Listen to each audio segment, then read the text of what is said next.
But understand that at this point, I still can't answer questions about the facts surrounding the investigation. Really all everyone wanted throughout was justice for Shanann and Bella and Celeste. We're certainly pleased this seems to be the outcome. I think all of those who were involved never truly believed that he would give us an accurate statement. What I can tell you most affirmatively today by what happened before is the spotlight that he tried to shine on Shanann falsely, incorrectly, and frankly a flat-out lie is the spotlight that he tried to shine on Shanann falsely, incorrectly, and frankly a flat-out lie is incorrect.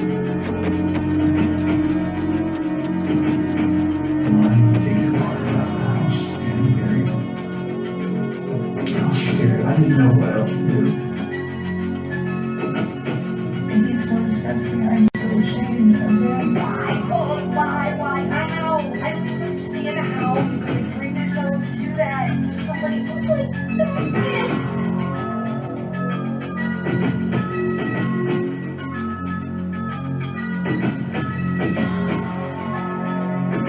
It was a shocking deal news of the week. Occidental increasing its bid for Anadarko to $76 a share.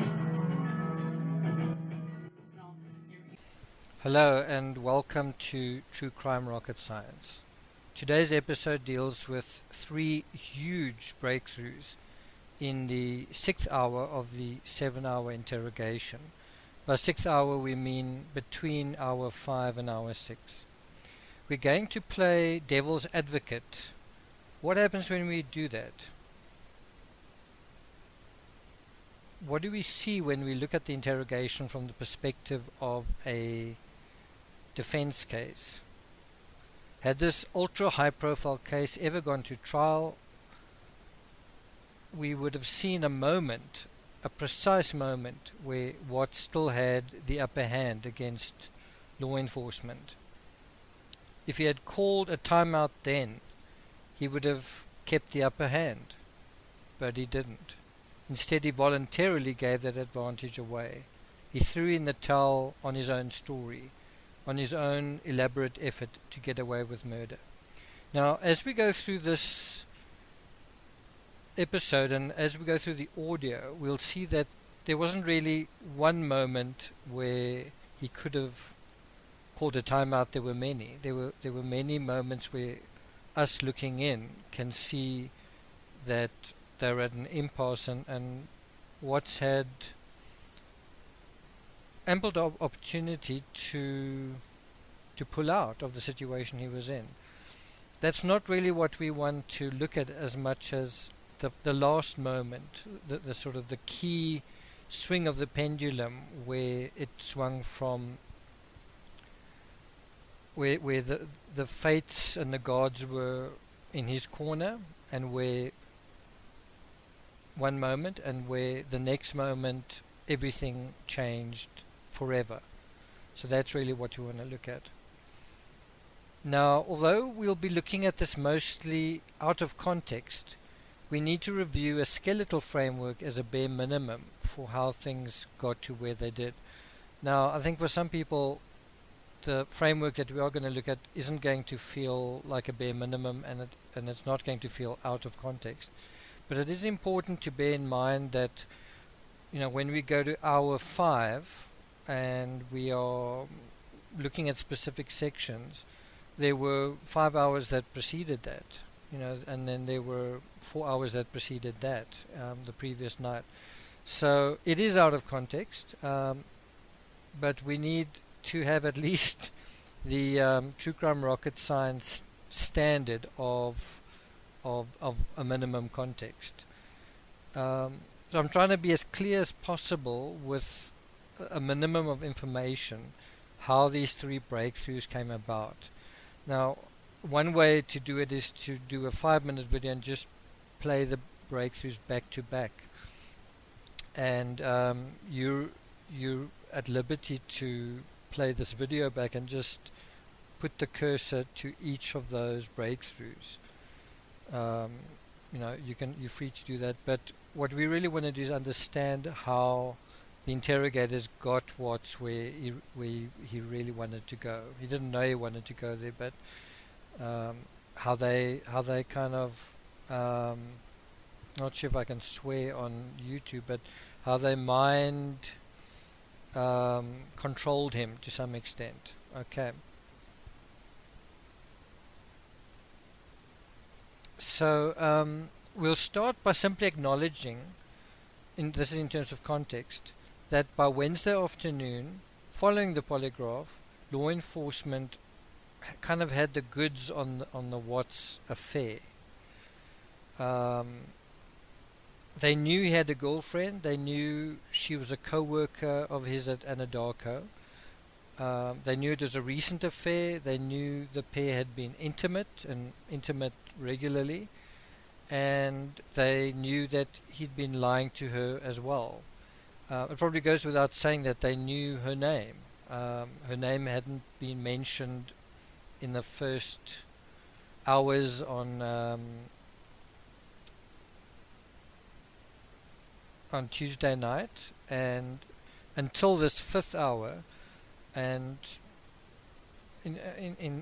into a few minutes of the fifth hour, her name hadn't been mentioned either.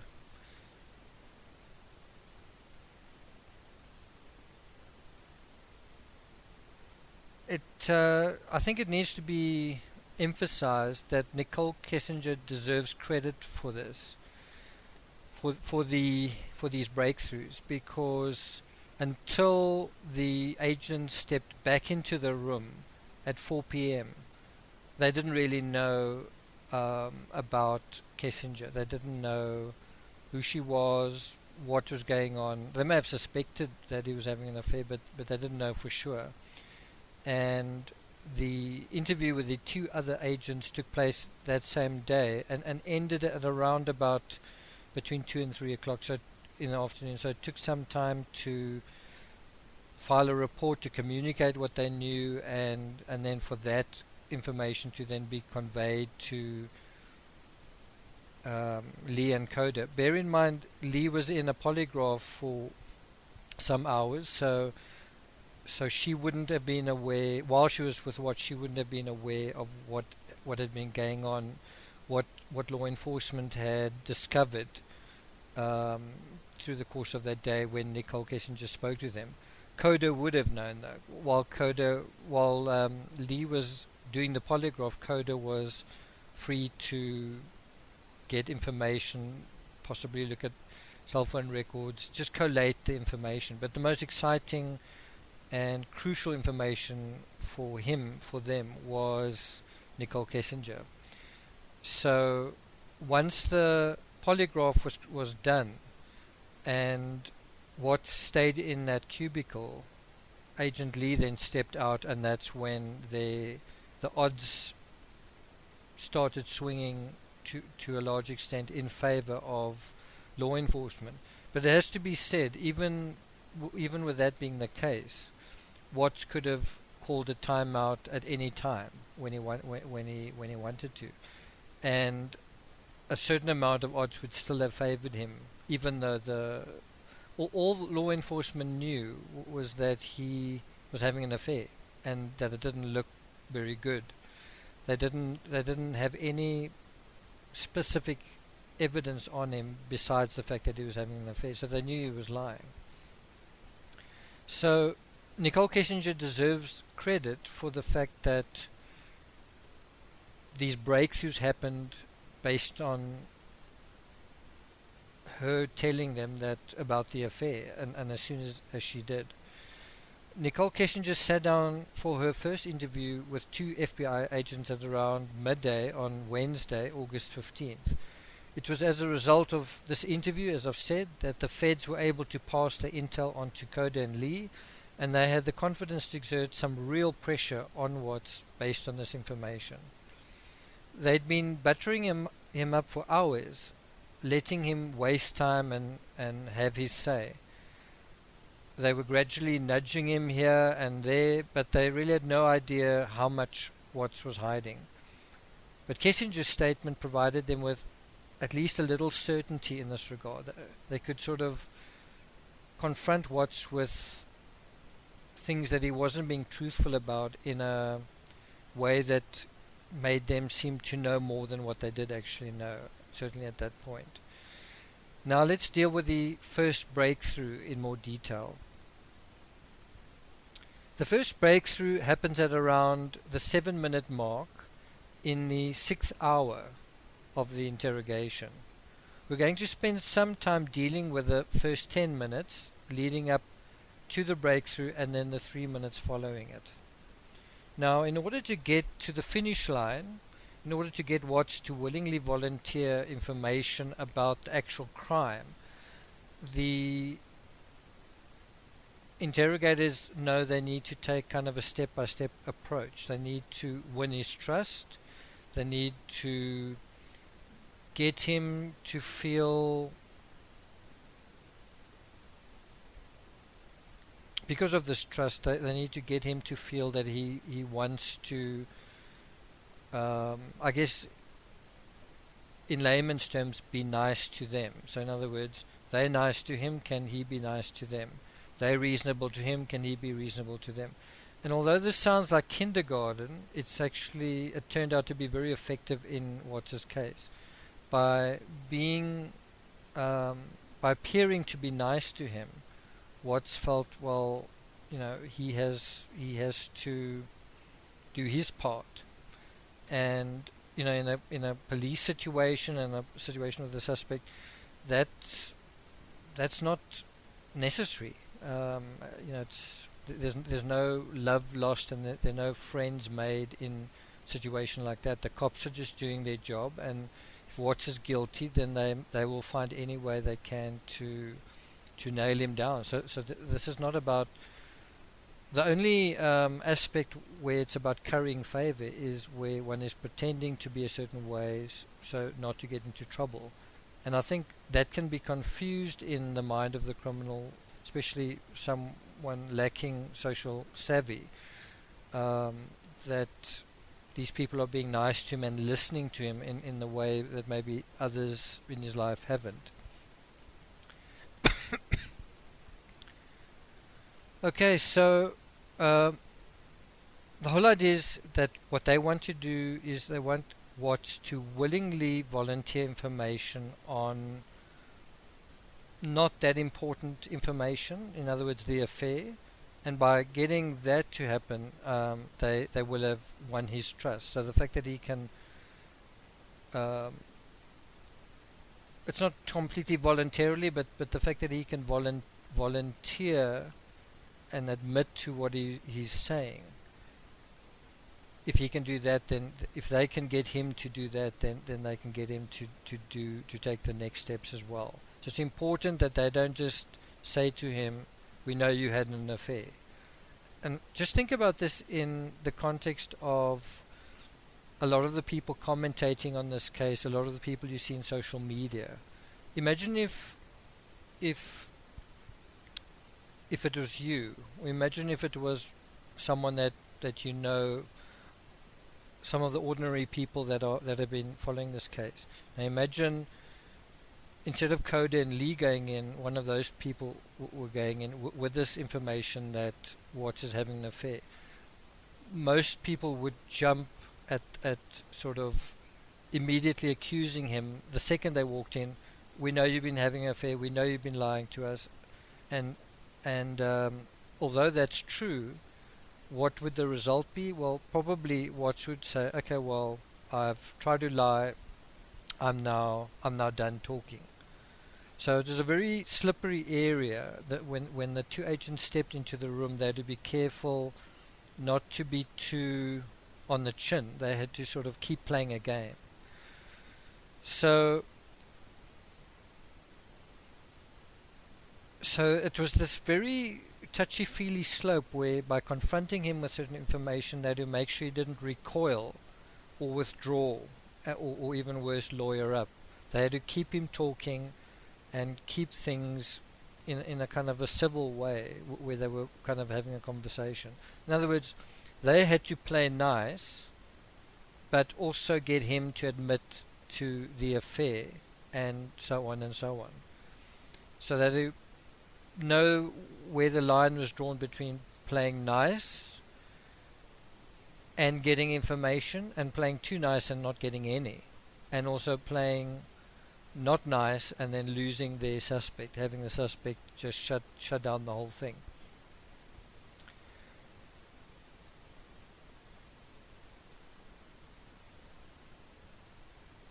Just to be explicit, if they'd walked in and told him immediately that they knew about Kissinger, some trust that had already developed until that point would be lost. Now you must bear in mind, when Watts took the polygraph test, he did it because he trusted, I guess, the situation. I'm not saying that he necessarily trusted Lee, but he trusted himself. He kind of backed himself. But he was in a situation where he was comfortable, and he kind of trusted himself that he could handle it. And so they needed to preserve that situation where he stayed comfortable. Does that make sense? By Watts admitting himself the affair, it gave him the opportunity to save face, and then in a weird way, as law enforcement, they could seem almost graceful in their beneficence, in their ability to sort of forgive him, so they could be beneficent, right? And that's exactly what happens. We'll see that when he does admit the affair, there's no sort of condemnation, there's no judgment, there's no surprise. It's just basically, okay, so you had an affair, what does this mean?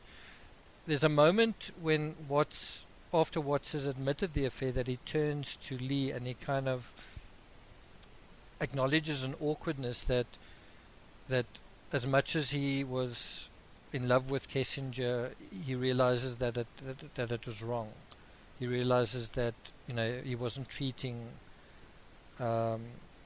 another woman in his life right now. And what's interesting is he's quite honest, I think, about that, and I think he did feel quite bad about having the affair. He did have guilt, but the crazy part is with Chris Watts is that here's a guy who seemed to feel more guilt about an affair than about murdering his wife who was pregnant, murdering both his daughters. So it's a very strange mindset that he had, and it's very strange how he was making sense of his life. So yes, just to be clear, by having Watts admit the affair himself, they could then sort of almost be the good guys and extend clemency and say, what you've done is okay, we understand. And of course, in secret, well, not in secret, but in reality, Coda's also married, Lee's also married, and they're cops. They believe in honesty. They wouldn't be as forgiving about just an affair as they're pretending to be. So, but the whole reason to pretend that is so that if they forgive Watts for the affair and they understand and it's all within this trust context, then what they're doing is they're also moving Watts into a position where he will start wondering, well, would they be okay if he had done anything worse? If he would it be okay if he told them about something else that had happened? And this is all part of the mind job of the interrogation, and that's kind of the fascinating aspect of it. Sometimes when we just watch the video, it seems like nothing's happening, when in fact a lot is happening. There's a lot that's unwritten, unsaid, unspoken, but there's a kind of a touchy-feely aspect to it. And all of it is obviously psychology. It's people well versed in criminal psychology who are trying to outwit a criminal. And bear in mind, Watts has just committed a crime. His criminal psychology is fairly new, although his ability to lie is probably quite old. But compared to the agents, their knowledge of criminal psychology is pretty good. They've encountered many criminals, so their knowledge of it is good. What they don't know is they don't know they don't know the dynamics. They don't know what his introversion means. They don't know that to some extent, but they're learning fast. Okay, let's get back to the first breakthrough. The first breakthrough comes immediately after the polygraph, when Coda and Lee return to the cubicle together, unbeknownst to Watts. While he has been stuck in the room at that stage for around 5 hours, both agents have been appraised with more information and have been able to refresh themselves with a change of scenery, and also consult with each other and others on the way to approach Watts during the next phase, bearing in mind what they know now about Kissinger. Probably when they enter the room, they agree between themselves to be firmer. After all, it's the 5-hour mark on Wednesday, and they have very little. They've basically got very little knowledge. In reality, though, they've got a lot of knowledge. They've gotten to know Watts. They've gotten his trust, and that's a lot.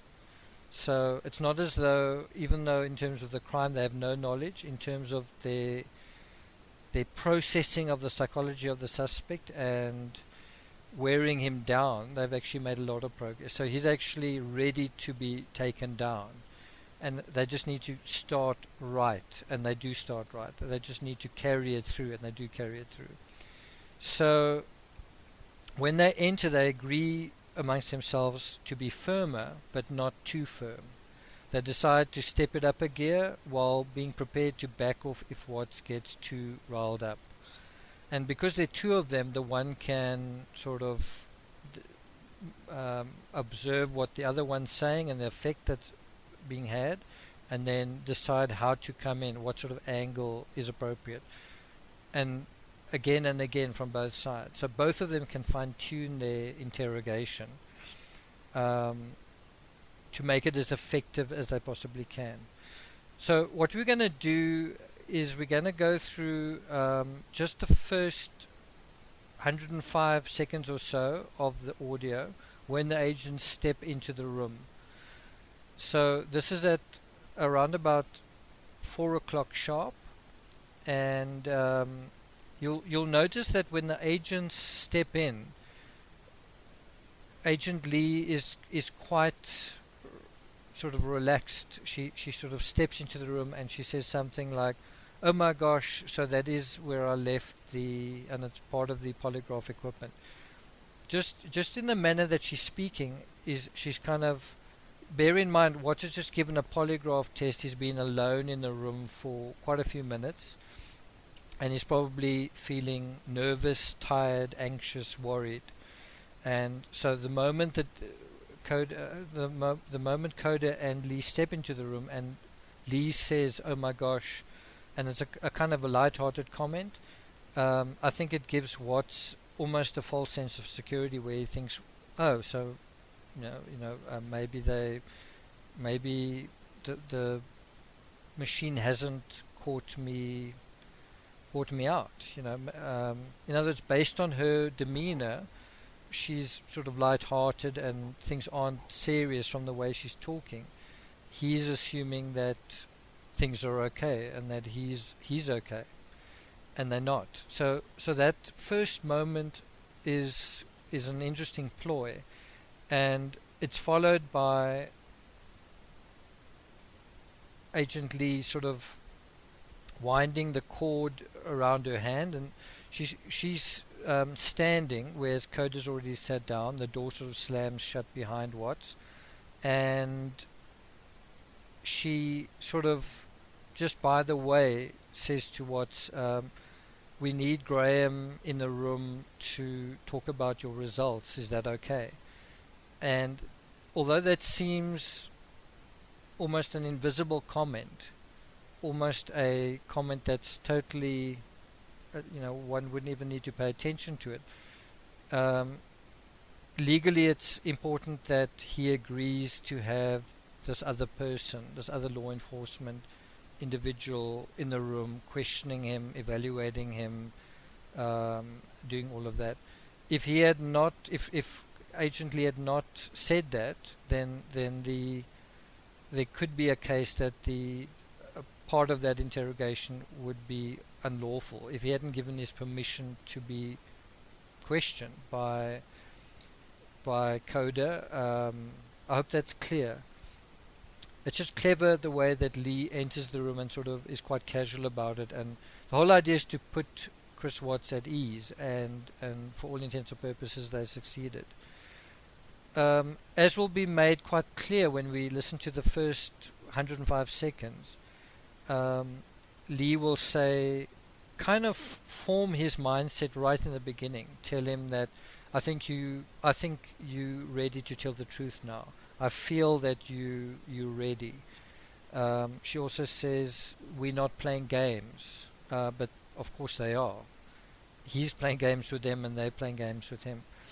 But I guess this is a way of her saying, well, we are going to be firmer now. We're not trying to play games with you in terms of we're not trying to outwit you. Of course they are, but she's basically just saying that things are going to be a certain way, but also, she's trying to be reasonable about it. So the fact that we're not playing games, can you just not play games back to us? So that's also kind of a mind job.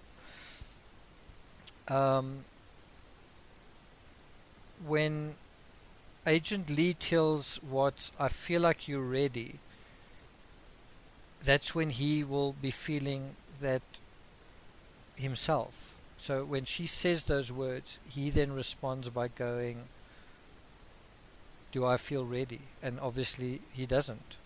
But he's sort of, he is facing that feeling by her making that statement. When Lee basically stops speaking and says you failed the polygraph, and Watts says okay, and then she says, well, can you tell us now exactly what happened? And then he says, I told you, and then Coda cuts him off. So we can see exactly how that sort of game of playing nice has the upper and the lower boundary. The lower boundary is Lee saying, well, I'm sure you feel ready to talk to us. And when he sort of backtracks saying, no, he did tell the truth, then Coda cuts him off and says, that's unacceptable. We know that that's not the case. And so what's also quite interesting is the way Coda role plays taking a deep breath, and how it doesn't look as though Watts does take a deep breath, but it's interesting how Coda shuts him down. He shuts Watts down in his denial, but then also tries to just calm him down and says, take a breath, and then when you calm, tell us what happened. So in a weird way, they're both saying, be reasonable, just relax and just tell us what happened. And that's the really clever psychology that is brought to bear by both agents.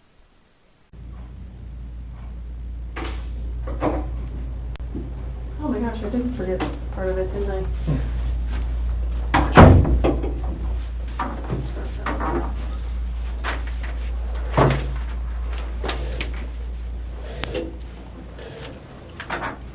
So I brought Graham in here because we want to talk to you about the results, okay? Sure. So it is completely clear that you were not honest during the testing, and I think you already know that. You did not pass the polygraph test. Okay. Okay. So now we need to talk about what actually happened. And I feel like you're probably ready to do that. I didn't lie to you on that polygraph, I promise. Chris, I know. Chris, stop. It's time. Just stop for a minute. Take a deep breath. I want you to take a deep breath right now.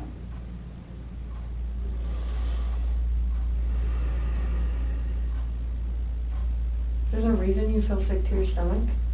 And when people hold stuff inside, it makes you physically ill. And I can just tell on your face, I could tell from the second you walked in that you were wanting to just come clean and just be done with this.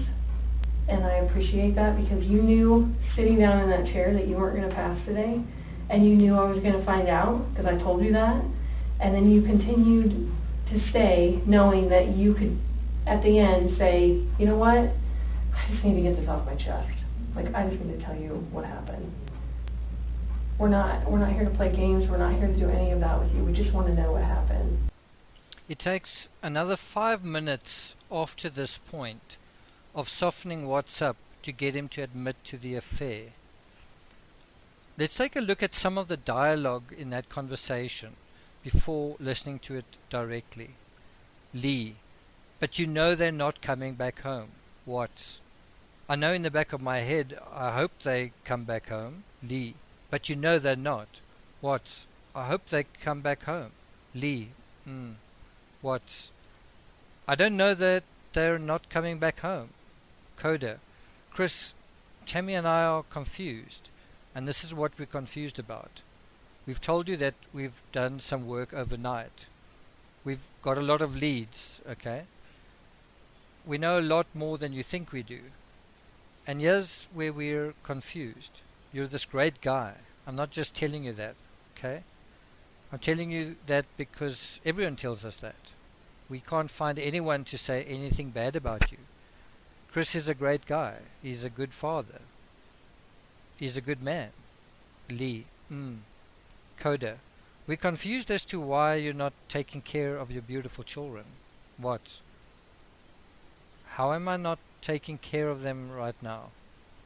Okay, so this is an incredible piece of dialogue because what we see is Coda very cleverly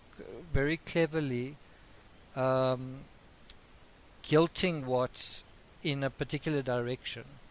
He's saying, you're a great guy, but we're confused about something. And what we're confused is that you're not taking care of your children. And Watts understandably is asking, well, how am I not taking care of them right now? You know, where does this come from? And what Cody's trying to do is he's trying to gently unlock the door and open the door so that Watts can go through that door himself. In other words, he wants Watts to feel uncertain, is giving him a little bit of information, but he needs Watts to fill in the blanks. He can't be too on the chin about it. So he's trying to trigger Watts into a particular direction. Right. So let's just go through that again. Here, Code is seeding the thought in Watts' mind. He knows it's triggering Watts, and he knows it's triggering Watts in terms of guilt about the affair. But he needs Watts to acknowledge it. Watts wants to acknowledge it in a certain sense. He just doesn't want to get into trouble. So the agents must soothe him and appear almost as therapists temporarily rather than cops trying to nail his ass to a post. Now, all this stuff about them saying Chris is a great guy, is a good father, that is what Chris wants to hear. He knows what he's done. He knows what he's done is despicable, but he actually does want some of that reinforcement. He's in a way probably feeling the absence of Shanann and in that vacuum the sort of words that she'd been saying to him in the previous week, and so he really needs that reinforcement that, you know, you've done this, but you're not such a bad guy. Bear in mind, he wants to continue an affair with another woman, so he needs that sense of reinforcement that things are okay. Does that make sense?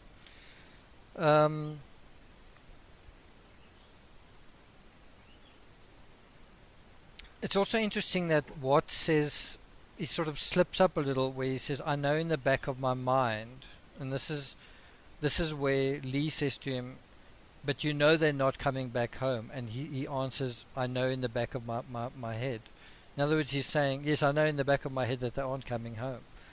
And that would have been an interesting moment theoretically if Lee had stopped him and said, what do you mean?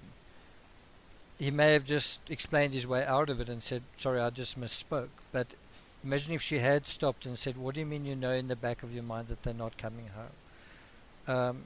Maybe it would have been too soon to do that, but when a suspect misspeaks and where there's a Freudian slip and you catch them out and you read it back verbatim, you can often get to where you want to go much sooner than otherwise, because they're confronted with their own not just their own words but their own psychology.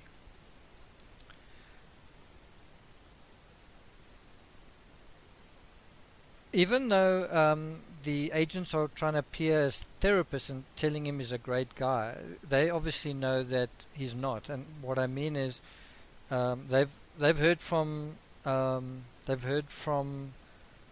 Sandy Rusek, who said that Watts has been cold. They've heard from Nicole Atkinson. They know that Watts never called 911. So all of this about him being a good guy is kind of what Watts wants to hear. It's not necessarily true. So you have this strange sort of dance where law enforcement are being a little bit dishonest in order to trick Watts into being more honest. So it's almost both sides are lying and both sides are trying to find out something from the other, but through lies. Okay, so Coda then just cuts to the chase and says quite harshly, where are they? Again, he doesn't accuse Watts at this point of having an affair. He simply cuts to the chase in a fairly broad way. He didn't say, what did you do to them, or anything like that. And Watts then tries another defense. He says, I don't know where they're at. I do not know where they are at. If I could have my babies back home right now, I would. I want them back. I want everybody back. And then he says, and that's the God's honest truth. And this is a strong defense from him, but it's also one of the last defenses. That statement took a lot out of him, and the response then, and we're going to play it, is an incredible 55 long seconds that tick by, where you can hear the clock ticking, and these have to be seen and felt to be believed. This is a ratcheting up of the pressure. So where he makes this strenuous denial, the agents just stare at him, and they kind of stare him down, and they wear him down, and he doesn't do anything, but it's not nothing isn't happening. How can I put it? It's not a case that nothing is happening. What's happening while the clock's ticking down is Watts is feeling more and more uncertain, and he's also being taught a lesson in a way that when you make a strong denial like this, there's going to be this thing on the other side of two agents staring at him, and Watts is going to have to do better than that. That's basically the lesson. So it's kind of a standoff, but it's a standoff where Watts is losing his nerve to some extent, and Watts is losing his wherewithal to stick to the line that is on. They're wearing him down. Bear in mind, there are also two agents, and they're feeling confidence, and they're feeling good because they've got more information. Watts is feeling progressively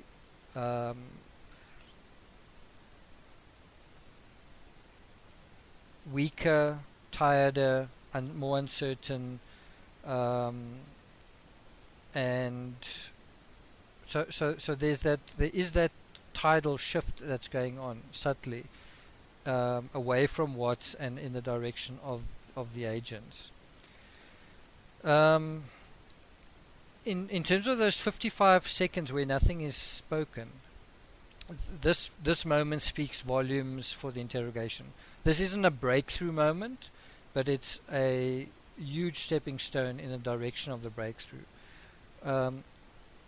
What has happened up until this point, Watts hasn't given them anything. So in a way, one could argue that it's been pointless even talking for the hours that they've been talking and it's pointless to continue just talking in the way that they've been talking, because he will simply continue pontificating. So this 55 seconds of silence is kind of like a line in the sand, where the agents are kind of saying, we are not convinced, you're going to have to do better than that. This protracted silence not only indicates his resolve, but importantly theirs. And we know ultimately who would win the standoff. The amazing thing is Watts wanted to take them on, despite moments like this. Just think about those 55 seconds. During those 55 seconds, Watts could have said, you know what, that's it, I'm out. He could have done it in the first 10 seconds, in the next 20 seconds, at any time. And for some reason he was invested in the outcome. He thought he could outwit them, just as he had outwitted his wife, just as he had outwitted her friends, and even Kissinger to an extent, and even his work colleagues, perhaps even his boss. One could even take that further and say perhaps he'd outwitted the debt collectors and people who they owed money to. Perhaps he felt he'd gotten quite good at that. There may even have been a residual sense of Shanann's ability as a multi-level marketer to influence other people, let's not take it further than that, but perhaps Watts felt that he could do the same as Shanann in that sense. He could also influence people one way or another.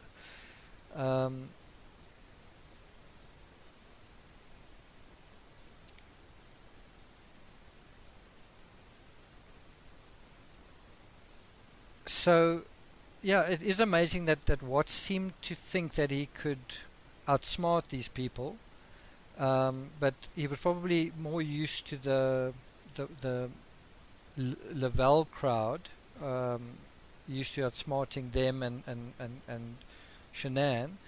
But if Watts wasn't so pig-headed, he could have looked at the situation differently right here and simply registered that they were onto him and called the whole thing off. There's a few reasons actually, that he didn't do this.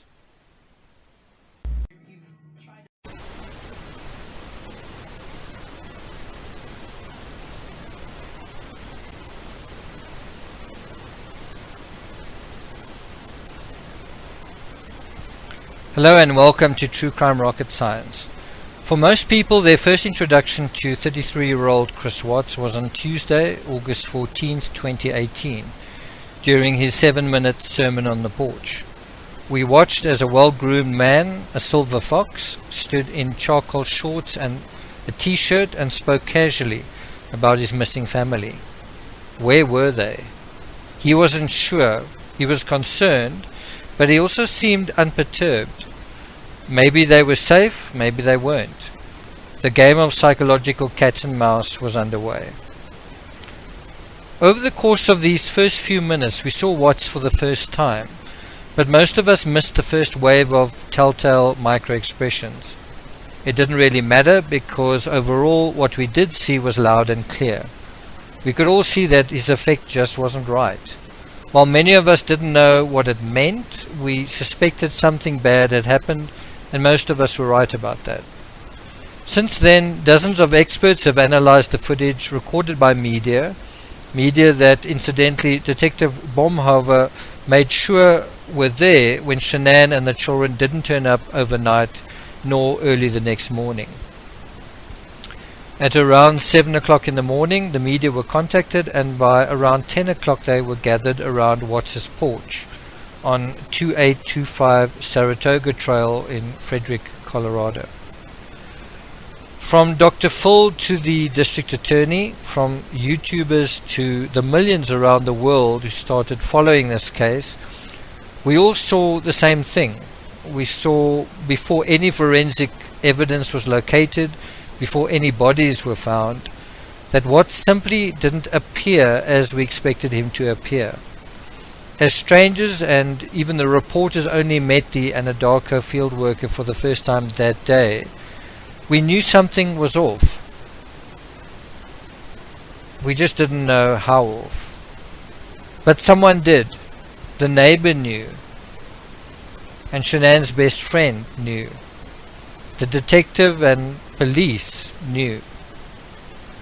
And then once Watts was interrogated and his interrogators got to know him, they realized just how oddly he was behaving, and the alarm bells started clanging. This getting to know a suspect takes time, and we never really finish the job of assembling an identity that the perpetrator is doing his damnedest to conceal from us. In this episode, True Crime Rocket Science will take you through the audio of these actual conversations and deal with his effect in a new way.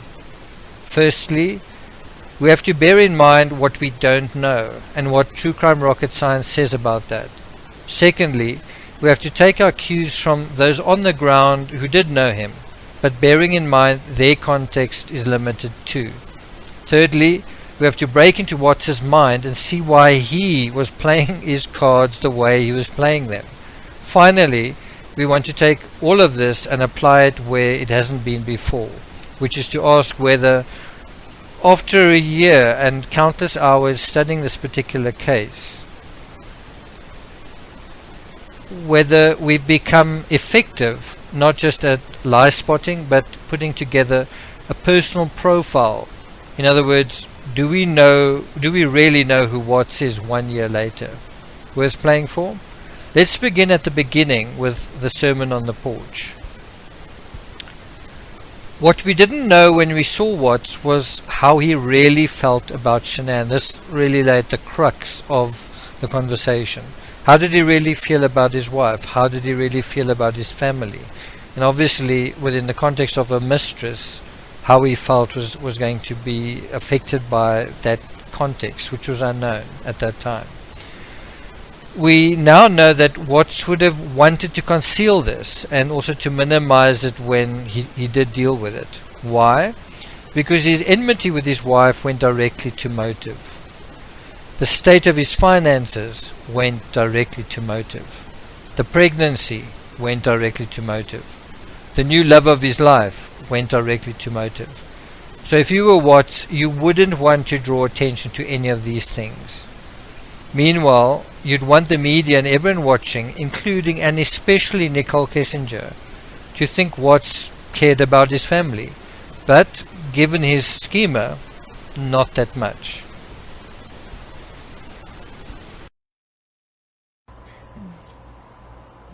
I'm going to ask some kind of tough questions about your relationship with your kids. Yeah, my kids are my life. I mean, those smiles light up my life. And this, like, I mean, last night, like, during, like, when they usually eat dinner, it was just like, I miss them. Like, I mean, I miss telling them, hey, you got to eat that or you're not going to get your dessert, and just like, you're not going to get your snack after. I miss that. Like, I miss them, cuddle up on their couches. They have like a Minnie Mouse couch and a Sophia couch that they cuddle up on and watch, Bubble Guppies or something. And it was just like, it was tearing me apart last night, and I needed that. I needed that last night, and for nobody to be here last night and to go into their rooms and know that I wasn't going to turn the rain machines on, and I know that I wasn't going to turn their monitor on, and know I wasn't going to kiss them to bed tonight. It was that's why last night was just horrible. I couldn't do it.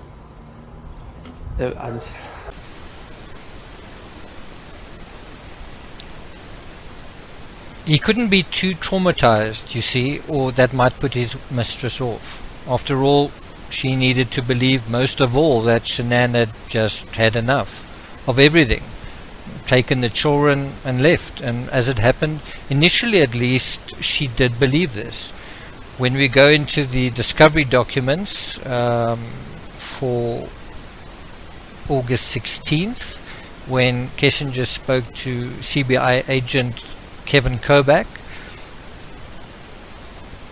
she said that Chris had told her that he was upset and the cops were searching his house.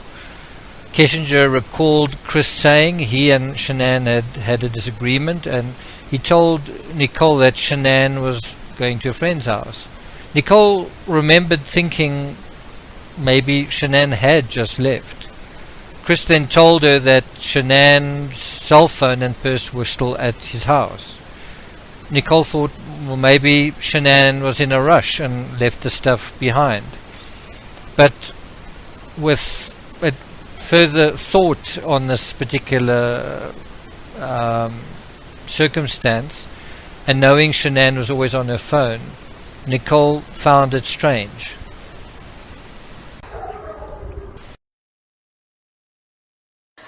And so when he told me call me, I was like kind of alerted, where I was like, okay, what's going on, you know? But first when he told me like his family was like not home, that didn't really seem odd to me that his family wasn't home. It was really vague. I'm like, okay, like, are they at the grocery store? Like, elaborate. And so, you know, and then, but he says, call me like it's like an emergency, but then just says that they're not there. And so I'm like really like floored by that. Well, not like floored, but just kind of like, he says, call me, so I'm concerned. And then he's really vague. So I'm like, maybe he just wants to talk to me. I don't know. I think it took me a little while to like really process the severity of the situation, just because this is not something that you expect to see every day, and the way that he talks. Now, the issue right now is what happened to Shanann, Bella, and Celeste. That's the issue right now. Okay. Okay, so let's talk about that. I've, I know you want to tell us. I can see it in your face. Holding this lie in is going to do nothing for you. I know this. Like, Okay. I'm not like trying to like cover things up. Like, if, Yeah, but you kind of are, because it's normal. Normal people would do that. Normal people that make a mistake initially are going to go, I don't know what you're talking about, I didn't do anything. That's normal. I would expect that. It's just like if you ask your kid, you know, did you write on the wall? And they go, no. And you're like, you have a marker on your hand, like, I know you just wrote on the wall. And they're like, oh, okay. That's a natural reaction, that someone's going to initially lie about something like that and then eventually tell the truth. So this is your eventually telling the truth time. This is where the rubber meets the road, Chris. Like, don't let this continue any longer, please. I'm not trying to make anything continue. Like, I want them back home. Like, but you know they're not coming back home. You know that. I don't know in the back of my head. I hope they come back home. But you know they're not. I hope they come back home. Mm-hmm. And I don't know they're not coming back home. Chris, Timmy and I are confused, okay? And here's what we're confused about. I told you that we've done some work overnight. Yes. I told you that we've got a lot of leads, okay? That wasn't a lie. I know. We know a lot more than you think we do, okay? And here's where we're confused. You're this great guy, and I'm not just telling you that, okay? I'm telling you that because everyone tells us that, okay? We can't find anyone to say anything bad about you. Chris is a great guy. He's a good father. He's a good man. We're confused as to why you're not taking care of your beautiful children. I'm not taking care of them right now. Right now. Where are they? I don't know where they're at.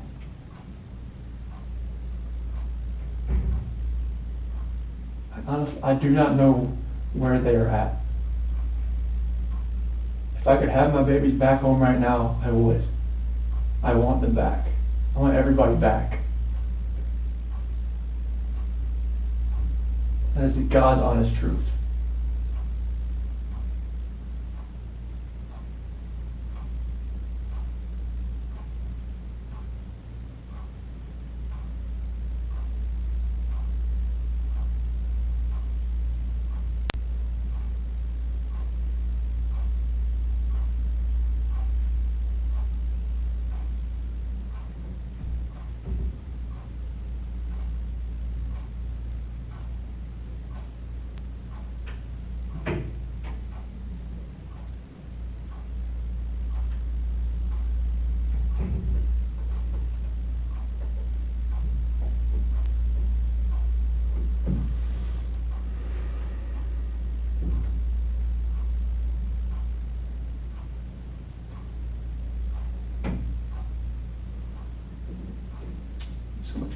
about your family. There's a few reasons actually, that Watts didn't lawyer up. There's also a reason Watts thought he could bullshit his way out of a sticky situation. Maybe one at a time, Watts was an agile liar, but not like this. Not one against two for hours, and with the disadvantage of others providing crucial intel on him there and then, during the interrogation. At 6:42, after Coder hits Watts with the two Chris's speech, he finally confronts Watts as on the chin as he dares about Watts lying about something else. When he does, he's just butted Watts up for about a minute, talking about how he packs a lunch for his children and what a good dad he is. So it's sort of a good cop, bad cop in the dialogue, which starts off with buttering him up and then kind of in a gentle and kind way saying, but you're lying about something else. And instead of denying it, Watts admits it. So it's a reasonable scenario where Coder has just been telling what kind of guy he is, and a lot of this is true. A lot of it is true, and Watts knows it's true, but it's still buttering up. And Watts has every reason to deny that he's lying about anything. Instead, Watts is probably disarmed by this other man telling him that you were actually a good husband, you were actually a good father, you are actually a good man. And in this weird kind of reverse psychology, Coder gets Watts to admit that he has been lying about something else.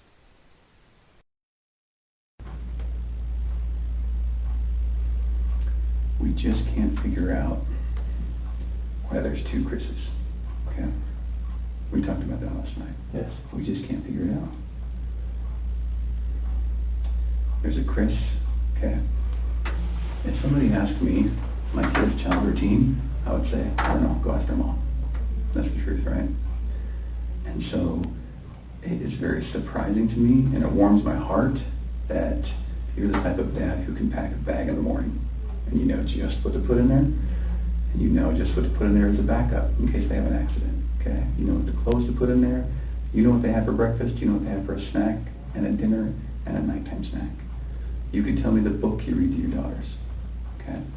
I know you love them, and you're not faking that, are you? It's real, okay? There's a lot of guys who come in here and try to tell me that, and I know they're lying, okay? Because they can't answer those questions that you can answer, okay? But you are here today lying about something else. So we need to talk about that, okay? I cheated on her. I know. And this is very good.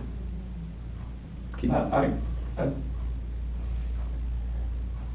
not proud of it. I don't think anything like that could happen. I don't think I would ever do it, but I did. I know. Keep going.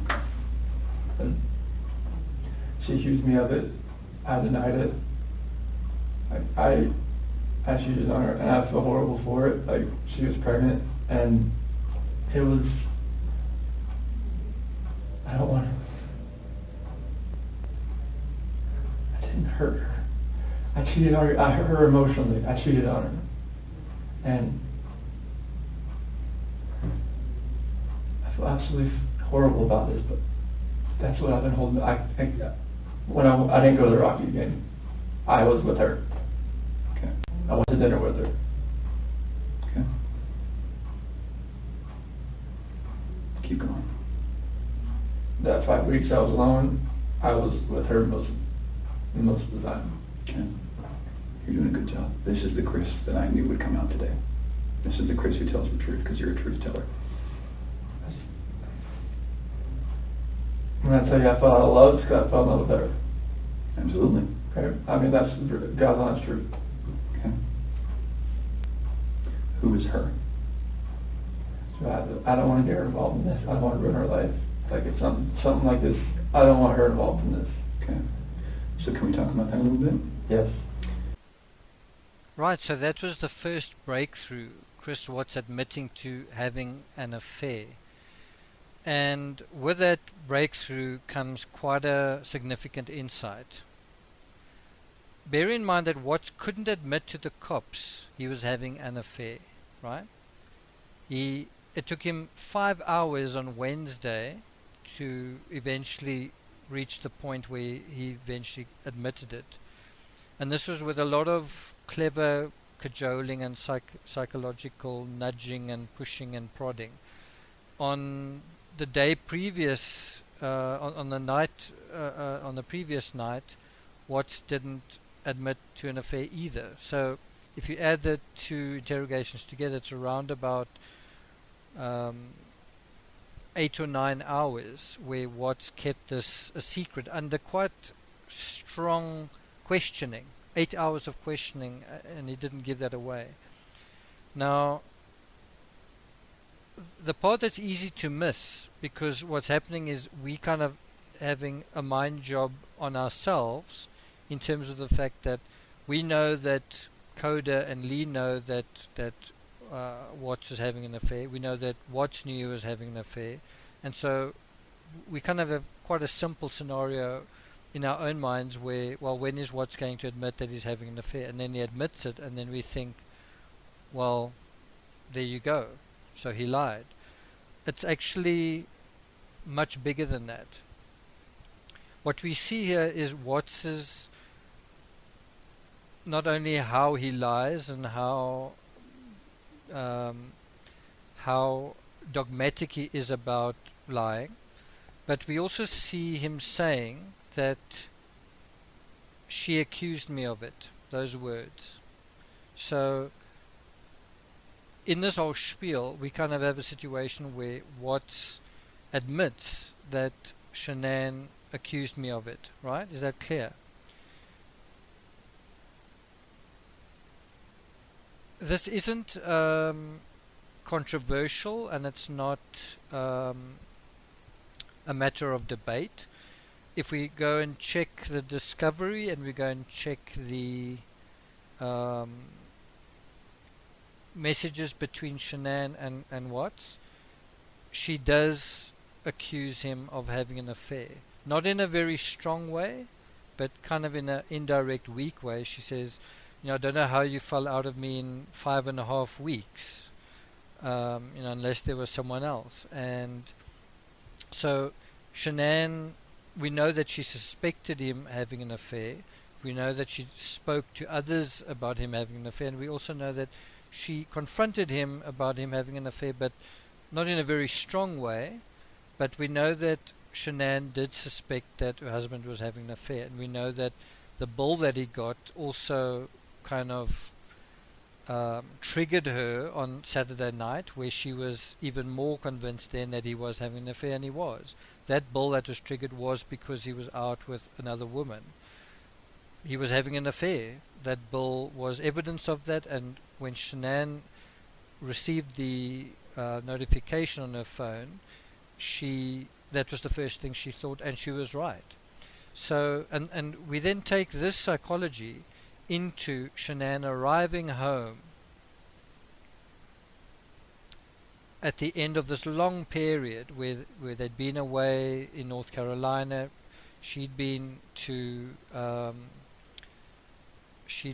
her work conference in Phoenix, in Scottsdale, and she's now returning home, and she's obviously, there was that period where she believed him and where he kind of manipulated her, that he wanted back in the marriage when he didn't. But the bottom line is, she's returning home, and she's returning home and she's ready to accuse him of an affair. She may not have planned to accuse him that night, but the first moment that she gets, she is going to confront him about it. Right? I hope that's clear. Now, he knew this. That's the other part. He knew that she knew. He knew that his wife was returning from Scottsdale and was going to confront him about the affair. And we know how Shanann can confront. So, and if we look at the way Watts has just treated this confrontation in the interrogation, he doesn't want to admit what he's done, right? So he has a situation where Shanann's arriving home. He knows when she's arriving. Is he going to put himself in the situation where she's going to interrogate him? Is he going to put himself in the situation where she's going to question him about an affair and possibly find out, check his phone, maybe he admits that it's Kissinger, and the next thing Shanann drives to her work or says something on Facebook. Don't you know that I'm pregnant? Finds her on Facebook, something like that, which would be a disaster. We know what happened with Nutgate. Now imagine what would happen with an affair while his wife had been away and she's pregnant, and this is Shanann we're talking about. And Chris Watts was terrified of her, right? So when Shanann arrives back, what he wants to do, what he wants to prevent, what he wants to avoid at all costs is having a confrontation about Nicole Kissinger. That's what he wants to avoid. And so the murder happens to avoid that confrontation. There's another aspect that should also be mentioned in this respect. And this has to do with the many people who accept Watts's version. Whether you accept the first version he gave or the second version he gave, whether you law enforcement, the media, or those people who believe that when Watts said that he had sex with Shanann, or that Watts had a conversation with Shanann, or that he basically allowed her to get into bed and whatnot. In other words, this whole scenario that Watts sort of allowed his wife to come into the house and allowed himself to be in a situation where there could be a confrontation. Now, in all the versions of the story, they talk about separating, they talk about selling the house or moving to Brighton. Not one of those conversations that Watts says he has, does Shanann stop and accuse him of having an affair, when this is the uppermost thought in her mind. The uppermost thought in her mind when she was in Scottsdale. It was the uppermost thought in her mind when they were arguing, when they were in North Carolina. So the moment Shanann gets back, isn't she going to talk to her husband about an affair when there's just been this notification, when she's been expressing her concerns with her friends about it? So it's very clear from this interrogation and just what's his style of wanting to avoid confrontation, that he more than likely murdered Shanann the moment she stepped foot in the house when she arrived. She didn't go upstairs and she didn't go to bed. The advantage was Watts's. He would have wanted to catch her by surprise so that there was no confrontation.